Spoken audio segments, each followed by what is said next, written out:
Bismillahirrahmanirrahim. Assalamualaikum warahmatullahi wabarakatuh. And good day everyone.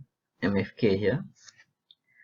Today we will discuss some of the tax planning strategies that we could embark on if we want to reduce our tax payable.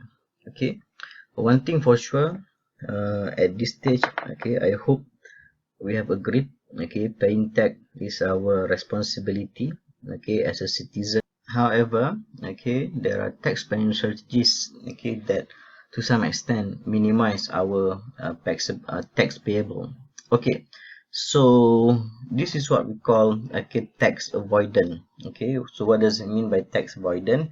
It's a legitimate method. So that is the keyword, legitimate. So if we embark into this one, if we go into this one, so it is okay. Whereas the one is illegal is tax evasion.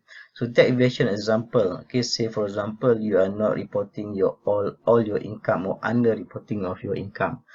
You have your what we call that renting. You're getting income from rental. So if you don't declare, so that will be considered as tax evasion. But tax avoidance is okay. So based on the slide, so this is some of the strategies that are available for you to consider in tax planning strategies. But please bear with us. Some of it is not applicable in Malaysia, so the slide is based on what is happening in US. This one, homeowner mortgage interest rate. This one it depends. I mean that there is time period for this one. In the case of Malaysia. Tax exempt investment. So look into investment that you are exempted from what we call that paying tax. So this is the one I mentioned just now. Some of it is not applicable in Malaysia. Yes, this one, take advantage such as deducting health, or life insurance costs, education saving. So in short, actually, apart from what we have here, how many, you can go for maximizing this one, tax that you owe, and then next one, homeowner, and then investment. Please look into investment which is tax exempted. In other words, how do we minimize our tax payable? Let's look into the tax relief. So this is one of the thing that we could do, to minimize our tax payable. It's number one. There is nothing that we could do about this one because this one is granted. So this one, medical treatment. This one is depend. If you paid for it, yes, you can claim. Same goes to the number 3. Number 4. Education fees. So this one is very clear. About 7,000. So later if you graduate, so perhaps you want to further study at the postgraduate level, so this one is very clear. If you embark into that one, master and doctorate level, yes, you can claim for 7,000. So this one is very clear. You could minimize your tax payable. Number 6, not much we could say about it. This one, number 8, lifestyle. So make sure that fully utilize it. Buy books. Say for example, you set aside about 100 ringgit per month. So per year, it equivalent to 1,200. So easily, so it is about 1,300 left. So be active. Purchase sport equipment. Again, that one, you will be able to claim. This is what we call lifestyle. Relief under lifestyles. And go to gym. Just now we are looking for another 1,003, so easily you could fully utilize this 2,500. This one, this one is for the married couple. And then please bear in mind, for this one only, if you go for the joint assessment, only if you decide to file under your wife name, or your spouse name, then only you're entitled to claim for this one. For women, yes, exactly, you can claim for this one. Same goes to this one. Childcare, inshallah, you can claim for it if you have kid. This is another, okay, relief that you could fully utilize the SSPN. Okay, this one will be 8,000. Okay, so try to fully utilize it. So that one will be huge impact to our tax bill.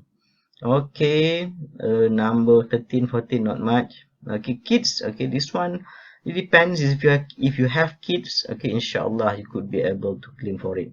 Okay, life insurance, but this one is be careful, especially from 2019 onwards, okay, because prior to this 6,000 solid on EPF and life insurance, okay, but this year 7,000 they increase it, but they have split it into two. Okay, means that life insurance, okay, 3,000, and then EPF 4,000. So make sure that you embark into the life insurance. Okay, means that you have to buy life insurance policy, then only you can claim for this one maximum of 7,000. Okay, and then later if you have extra money, do consider, okay, to invest in the PRS private retirement scheme. This one is another 3,000. Okay, this one is back, okay, to the strategy that we mentioned just now. Yes, okay, where the mention here, you can go for the financial decision relating to purchasing, investing, and retirement planning. Okay, this one. Okay, so in the case of Malaysia, so this is what we have, PRS. Okay, extra 3,000. Okay, this one if you have kid later, okay, but provided you have insured yourself first, yeah, that one I will further explain in the case of risk management later. So apart from the life insurance, do consider education and medical insurance. Okay, that will be another 3,000. Okay, so let's check what else we have. Okay, number 21. Okay, this one is number 250. Not much we could say about it. So if we can recap this one, this is a huge opportunity, 3,000. Okay, for you to minimize, okay, your tax payable. Okay, in other words, okay, to fully utilize whatever relief, okay, we have here. Okay, this one, PRS.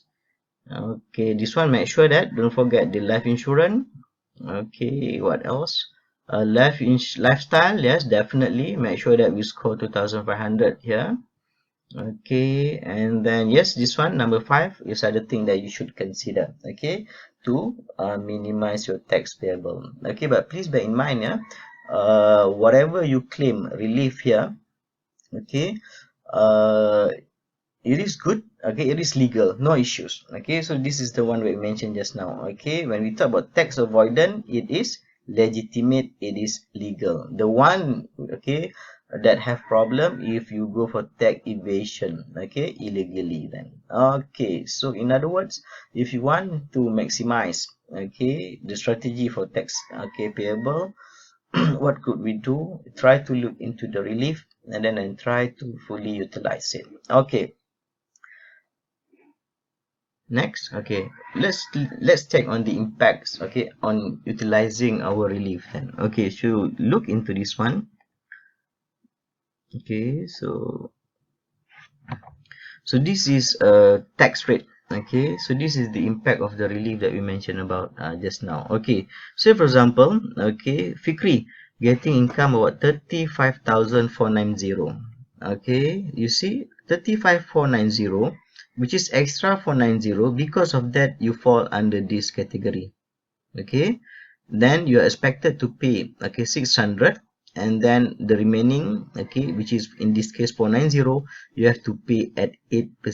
Okay, you just imagine, because you're extra 490, assuming that he put about 500 ringgit in the SSPN, automatically he will fall under this category. Okay, because in that case his income will be within 20,000 ringgit until 35,000. So then you need only to pay 150 first 20,000, and then the remaining is 3%. Okay, okay, here his wife about 12,000. Okay, 12,000. Farah about 12,040.